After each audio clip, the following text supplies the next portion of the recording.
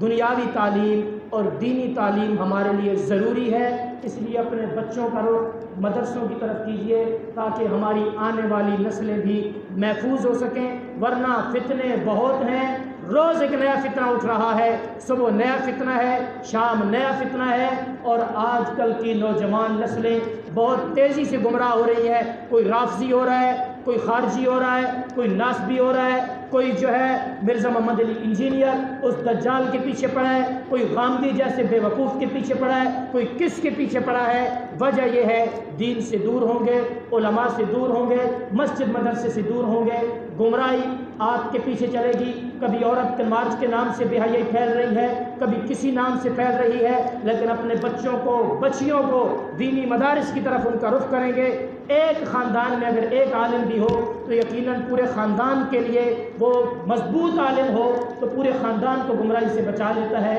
اس لیے اپنے خاندان سے، اپنے گھر سے کم از کم ایک بچے کو لازمی مدارس دینیہ کی طرف وقف کریں، مدارس دینیہ کی طرف بھیجیں، دینی تعلیم حاصل کروائیں، تاکہ آپ کے مرنے کے بعد آپ کا سامان بھی بنے اور اس بچے کے مرنے کے بعد اس کا سامان بھی بنے، اور دنیا کے اندر بھی آپ کو اور آپ کے خاندان کو گمراہی سے بچا سکے۔ دعا ہے اللہ تبارک و تعالیٰ دین متین کی سمجھ اس پر عمل پیرا ہونے کی توفیق عطا فرمائے۔